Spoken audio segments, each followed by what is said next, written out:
Kumusta mga kanoysi? Welcome back sa ating YouTube channel, Pilipinoysi. So, ngayong araw na update naman tayo about politika ng ating bansa.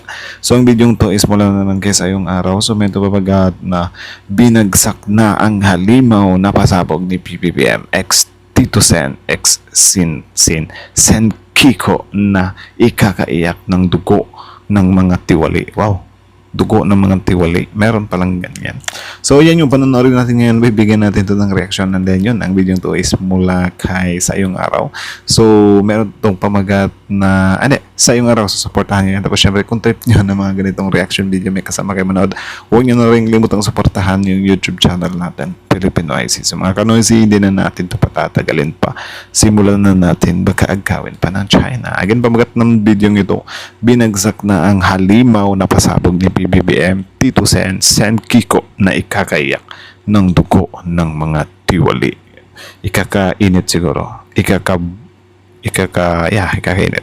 So, Sayong Araw, Pilipinoysi, like, comment, share, subscribe. Start. Pangulong Bongbong Marcos nakipagtulungan kay Senator Kiko. Start zero. Grabe, ano ito? Pangulong Bongbong Marcos nakipagtulungan kay Senator Kiko at Senator Tito Soto para sa isang mas malaking pasabog na siguradong kakatakutan ng mga tiwaling opisyal.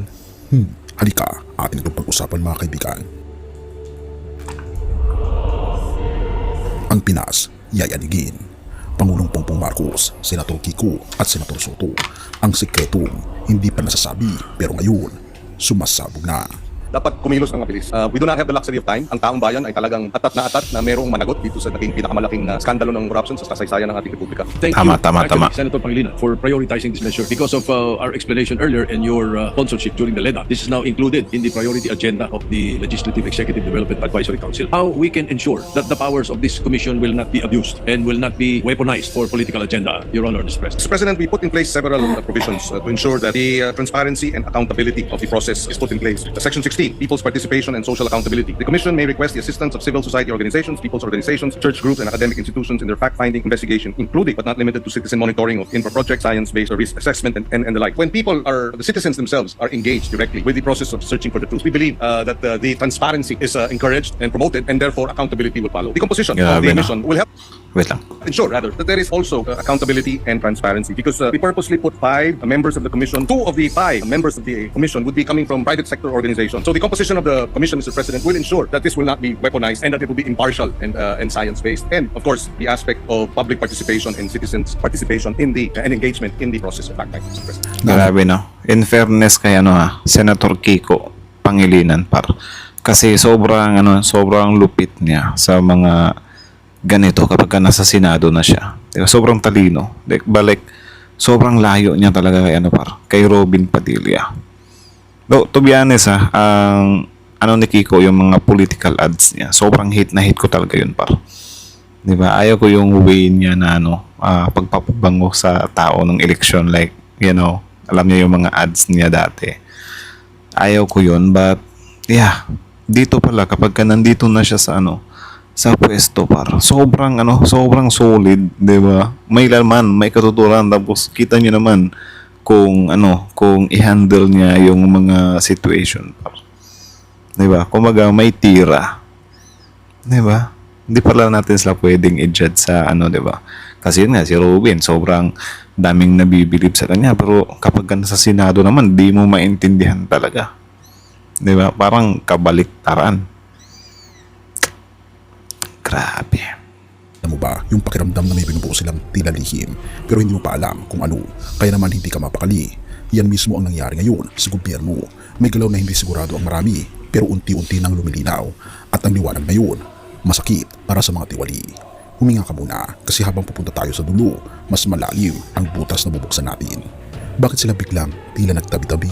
Sa dami ng issue sa bansa, sino ang mag-aakala na biglang magkakatabi? Sina PBBM, Senator Kiko Pangilinan at Senate President Tito Soto sa isang direksyon. Hindi ito typical, hindi ito casual cooperation. May dahilan pero hindi pa nila sinasabi ng diretso. Hindi pa, until now. Sa kasi sa politics din kasi talaga natin, the enemy of my enemy is my friend. Parang ganyan talaga, nangyayari talaga yan. Well, ako naman, wala naman talaga akong problema sa mga bardagulan, sa away, politika, kasi ano yan eh, parang win-win yung tao dyan. Di ba? Like, ako, late ko lang din nalaman nung ngayon lang, I think late lang talaga, late ko nang nalaman na maganda pala na meron tayong isisingit na mga oppositions. 'Di ba? Kasi parang yun yung yun yung tiga-balanse ba sa tiga-balanse sa Senate, sa Congress, something like that. Kasi kung wala tayong isisingit na opposition, wala. Maghahari talaga yung mga mokong. 'Di ba? Kasi walang pipigil sa kanila eh. 'Di ba? Total, kung sasabihin mo, panggulo lang yung mga opposition na yan. Hindi mo din naman masasabi kasi kung yung opposition is walang katotohanan yung mga ibabato nila, hindi yun makakaugay. 'Di ba? So dapat di ka matakot sa mga opposition kung talagang hindi ka guilty. Pero syempre kung guilty ka, may ginagawa kang masama, hindi matatakot ka talaga sa opposition. 'Di ba? Kaya mula I think nung last, sino ba yung ibinoto kong opposition? I think si Bam. Yeah. I think binoto ko siya. Nadala lang din ako ng Tapos, si Kiko parang hindi ko siya binoto eh. Kasi yun nga, parang naiinis ako dun sa sa mga ads niya nung election. Tapos, kasi sa pagkakalala ko, yung binoto ko na senador is 3, 4. Kalimutan ko yung binoto ko. Kaya naman ang tanong, anong klaseng hakbang ang kailangan ng tatlong ito para magsama sa isang layunin? 2 buwan na lang. Sa gitna ng katahimikan, bigla na lang nagsalita si Ombudsman Poy. Si Ping Lacson, si Tito Soto, tapos si Bam. Kalimutan ko yung isa. Nirimulya, sabi niya, 2 buwan na lang ang ICI. Tingin ko mga 2 buwan na lang yan at maaari na i-turn over sa amin lahat ng kanilang mga tinatako at makakatulong lang sa aming gawain. 2 buwan, isang countdown, isang orasan na tiktak ng tiktak. Pero bakit parang kalmado ang gobyerno? Parang may hinihintay, parang alam nilang ito lang ang simula. Kaya naman napaisip. Pero para sa akin, enough na yung enough na siguro yung 2 months na magkalap pa yung ICI, di ba? Kung talagang hindi na nila talaga kayang ipagpatuloy kasi of course, yung ICI kasi yan, pinag-iinitan din niya ng mga tatamaan. 'Di ba? Tsaka kita niyo naman marami na nagkalasan. 'Di ba? So, I think maintindihan ko lang 'yon. I think marami nang magagawa dun sa 2 months na 'yon. Tapos kung ito-turn over nila 'yon sa ombudsman, edi malaking tulong na 'yon. 'Di ba? Ang mga tao kung matatapos na ang ICI, sino ang papalit? At doon nagsimulang kumapit ng atensyon ng bansa. Isang mas malaking halimaw ang paparating. Hindi na sapat ang ICI. Wala silang subpoena, wala silang contempt power, wala silang pang-freeze ng assets. Para silang sundalong walang bala. Pero teka, bakit kaya sobrang tahimik na PBBM noon? Kiko at Soto, bakit parang naghahanda sila sa mas matinding kalaban? Kasi may paparating, isang malaking komisyon, mas mahaba ang mandato, mas matalas ang ngipin, at mas nakakatakot para sa mga tiwali. Ito ang IPC, ang Independent People's Commission, isang watchdog na hindi basta-basta. Kaya naman, lumalakas ang bulungan. Ito na ba ang pasabog na ikakatakot ng ilang opisyal? Sino ang mastermind ng bagong halimaw? Nasa Senado ang kilos, nasa kamay ni Tito Soto at Kiko Pangilinan ang panghulma sa IPC. Pero ang tanong, bakit sila? Yon, yung IPC na yan. Yun pala yung nakaligtaan ko Isa din yan sa pinakamabigat pala talaga na bill. Siguro kung yan yung ipapalit doon sa ICI, I think goods na yun. 'Di ba na parang matitrace talaga, malalaman talaga bawat galaw. Kasi I think magandang talaga yan eh. Magandang bill talaga yan. 'Di ba? Bakit sila ang nagtulak ng komisyon na may kapangyarihang humawak ng mga dokumento, mag-contempt ng testigo, humawak ng contractors at mag-imbestiga hanggang 2028? Pero habang nagtutulak sila, tahimik lang si PBBM. Tahimik, pero ito ang kanyang mandato na pabilisin ang pag-aproba sa batas na ito. Tahimik, pero suportado niya ang mandato ito. Kaya naman marami ang napaisip, ito ba ang pinakamatapang na anti-corruption realignment ng administrasyon? Paunti-unti nang lumalabas ang mga pangalan habang papalapit ang oras ng ICI sa pagtatapos nito. Sunod-sunod ang referrals. House Speaker Martin Romualdez, dating Representative Saldico, dating Senator Bong Revilla, Senator Chis Escudero. Lahat sila ay nag-deny. Wala pang korte ang nagdesisyon. Pero bakit biglang may ganitong lakas ng loob ang ICI maglabas ng malalaking pangalan sa mismong panahon na malapit na silang mawala? Kaya naman, may isang haka-haka. Baka ipinapasa na nila ang bola sa mas malaki, mas matatag at mas handang kumagat. At alam mo kung sino yun? Ang Ombudsman. tunay na bakit. Ito ang hindi sinasabi sa headlines. Ang ICI ay pansamantala lang. Design siyang mamatay. Pero sabi ni Remulla, Wow. napakarami ng dokumento, kailangan ng dagdag Ang bigat no na, design siyang mamatay. I think design siyang matodas. Ay, same lang din yun. Design siyang mawasak. Yeah. na abogado. Kailangan ng mas matibay na institusyon. Hindi ito simpleng pag-face out. Ito ay paglilinis ng entablado para sa susunod na bida o kontrabida, depende kung ikaw ay tiwali. Kaya naman nagtataka ka siguro kung ganito kalaki ang pasabog, bakit nila hindi ito sabihin ng diretso? Pero yun na nga, sinabi na nila, ito ang isang mandato na papalit sa ICI. Kaya naman, kung ikaw ay naniniwala sa paglilinis ng gobyerno, ito na marahil ang pinakamatapang na kabanata na bubuksan ng bansa. Ang tanong, handa na ba ang Pilipinas sa mas matinding pasabog? Handa na. God, Siyempre. at purihin ang ating Panginoon Diyos. Sa gitna ng lahat ng investigasyon, restructuring, pasabog at pagbabago sa gobyerno, may isang katotohanan na hindi natin pwedeng kalimutan. Kapag ang hustisya ng tao ay mabagal, kulang o limitado, ang hustisya ng ating Panginoon Diyos ay hindi napapagod, hindi mawabagsak at hindi natatalo. Pero higit pa roon, ang Ano din talaga to par? I think yung yun nga, may masasakripisyo, no? Pero yung simula nung nagsilitawan, I mean, sobrang yung mga kalamidad, 'di ba? Na daw yun nga may mga kababayan tayo na nasasawi, 'di ba? Pero I think plan na ni God yan na parang ayusin na natin tong Pilipinas, dumadami mga buhaya dito 'di ba? Bookingin nga natin yung nila. Bookingin nga natin yung mga kalokohan nila. Kasi tuloy-tuloy talaga yun par. 'Di ba? Dumating tayo sa point na parang yung baha kahit saan. 'Di ba? Na parang never pa naman binahaan yung lugar na yan. Yung sa Cebu, 'di ba? First time maka-experience ng Cebu ng ganun. Yung sa Tino na mag-overflow talaga yung mga bridge nila. I mean yung mga flood controls nila. 'Di ba? So talaga siya? Plan talaga siya na parang panahon or yung mother nature na talaga yung umaksyon para ma-booking tong mga to. Kasi akala nila forever na nilang forever na nilang may tatago yun. Kasi syempre, yung iba, ubos na yung pera. Nagamit na nila, napakinabangan na nila. Pero kita nyo naman, nabubuko talaga. Pero hindi ko alam kung naimbestigahan na yung mga flood control sa Cebu. Diba? Dapat imbestigahan din yun maraming nasawi doon hustisya niya ay laging nakabalot sa pag-ibig, grasya at awa. Kaya naman, hindi aksidente na sa panahon ng gulo at pag-ungkat ng katotohanan, may paalala ang banal na kasulatan. Psalm 37 verse 28, For the Lord loved justice and does not forsake His faithful ones.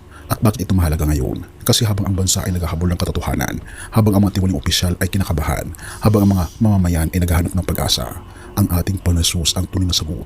Siya ang tunay na hustisya, ang tunay na pag-ibig, tunay na awa, at sa kanya lang matatamo ang tunay na grasya na hindi kailanman nauubos. Kaya naman, kung naramdaman mong pagod ka na kaibigan, sa kabulukan ng mundo, kung nauubos ka na sa balita, korupsyon at gulo, kung gusto mo ng kapayapaan na hindi kaya ibigay ng gobyerno, lumapit ka sa ating Panginoon Jesus. Hindi mo kailangang maging perfect, hindi mo kailangang maglinis muna, hindi mo na kailangang magpangkap. Ang ating Panginoon Jesus mismo ang lalapit, maglilinis, magpapatawad at magtatama ng mali sa mundo at sa puso mo. Isuko mo sa kanya ang bigat, kaibigan. Isuko mo sa kanya ang takot. At isuko mo sa kanya ang buhay mo. Tama. Ang Diyos at tayo manalangin. So yun lang naman mga kanoisis. So kayo na masasabi nyo dito, comment down below. Tapos yun pag-usapan natin yun sa comment section. So ang video to is mula kayo sa iyong araw. So supportahan yan. Original video link the description box below. Panoorin nyo rin, subscribe nyo rin. Tapos syempre bago nyo iwan yung YouTube channel natin, Filipino IC, don't forget to like, comment, share, subscribe.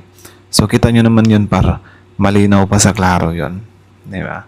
Malinaw pa sa klaro yun na eto na. Binagsak na nga yung and then nagtulong-tulong na nga, 'di ba, sa nibwersa yung Pinks at saka yung yung Pinks at saka sila PBBM, yung admin.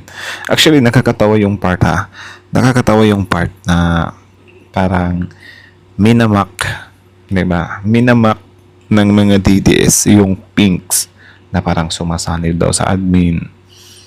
'Di ba? Na parang nakikisawsaw daw sa admin, nakikisingit daw sa admin, 'di ba? Kasi meron daw silang napapala or whatsoever.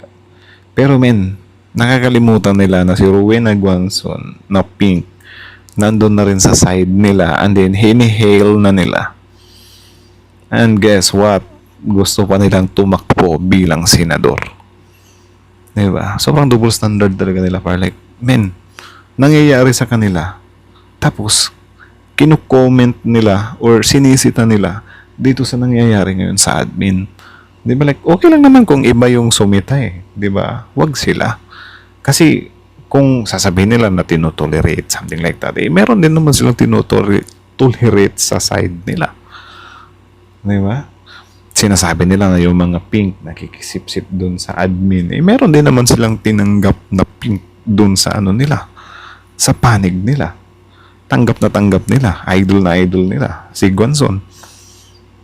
Diba? Dating pink yan. Nakakatawa lang kay Guanzon, nagdi-deny pa talaga siya na nagiging DDS na siya. Hindi daw siya DDS eh. Pero kita nyo naman, diba? Mostly sa nag-interview sa kanya, mga DDS na. Diba? Na-interview pa yan kay Chito. So, alam naman natin na sobrang diehard ni Chito sa mga Duterte, di ba? So, alam niyo yung ganyan par. Kapag pumapabor talaga sa kanila, of course, irerespeto nila yan. Pero yun nga, sabi ko nga sa inyo, konting pagkakamali lang ng mga yan. Hahamakin na nila yan. Actually, natawa ako dun sa di ba yung nag-viral yung issue ni Guanzon. Tapos, si Robin Padilla, pinuri-puri niya si or parang pinapanigan niya, pinoprotektahan niya si Guanzon. Tapos, syempre, yung past si Guanzon ngayon. I mean, yung mga post ni Guanzon dati, di ba? Nag-comment yun kay Robin Padilla na parang, ewan ko about ata yun sa pagka-ob-ob ni Robin, something like that. So, parang, binitawan niya ng mga masasakit na salita si Robin na kesyo ganyan, kesyo ganto, kesyo ganyan. Tapos ngayon, parang kinokorek pa yun ni Rowena na parang, binabalik niyo yung post ko dati about kay Robin kasi syempre parang parang kain ats yung di ba, yung style na parang ayaw mo ng tao na yan dati pero ngayon na pinoprotektahan ka na, di ba? Ganyan na. Tapos yun, sinabi ni Rowena na hindi, pa rin naman yung ko kay Robin, di ba, na may pagka siguro siya, di ba? Ob something like that. Pero nung nung nakita niya daw sa nagkita daw sila, nagkausap, okay naman daw, di ba? Okay naman daw. Of course, sasabihin mong okay yan. Nasa ka na nila eh. Nasa grupo ka na nila eh. Of course, mapipilitan ka ng ipagtanggol yung tao na yan. Kasi, ganyan yung community ng mga DDS par. Di ba? Ang gagawin mo lang talaga dyan sa loob, protect and protect and protect and protect and protect Dutertes. Diba? Bawal kang mag-against. Kasi kung sasabihin nyo na hindi okay lang sariling opinion nyo, dapat nung nagbigay ng opinion si Regal Oliva, diba, about doon sa ICC, pinalampas nyo yun. Diba? Pero hindi. Hinamak nyo ng hinamak yung tao. So yung kay lang pala, kay Eli, hindi ko alam kung yung balita doon kay yung sa kamanggagawa ba na congressman, si Eli San Fernando. Kasi nag-disagree din siya about doon sa yung sa pag-absent ni Bato. 'Di ba? Na parang dapat walang sahod 'yon. Hindi ko alam kung yung comment ng mga DDS doon, inaway ba siya or what. 'Di ba? Kasi alam naman natin na yung si Eli na 'yon is parang inaagrihan niya, 'di ba? Inaagrihan niya. I mean, nagdi-disagree din siya doon sa pagkatanggal kay Barsaga. 'Di ba? Parang Duterte, Duterte side yung na 'yon, 'di ba? Tapos ito, yung kay Bato, nag-disagree siya. Or siguro no choice siya kundi mag-disagree kasi yung nire-represent niya kasi kamanggagawa eh. So meaning, mga manggagawa yung nire-represent niya. Ewan ko kung meron ba siyang some kind, exemption, di ba, na hindi natin alam. Di ba, kung yung pinag-usapan nila na, sir, kamanggagawa kasi ako, pwedeng ganyan. Di ba? Ang pangit naman kung ipoprotect ko pa rin si Bato sa part na to. Di ba? Pwedeng ganyan, di natin alam. So, di ko alam kung tinuligsa siya ng mga DDS sa part na yun. Diba? So anyways, that's it. So kaya ano masasabi nyo dito, comment down below. Tapos yun pag-usapan natin sa comment section. So again, sa yung araw, supportahan nyo yan. Tapos yun, original video link in the description box below. Tapos syempre yung YouTube channel natin, Filipinoisy. Don't forget to like, comment, share, subscribe. So that's it sa yung araw, Filipinoisy. Like, comment, share, subscribe. Filipinoisy is out.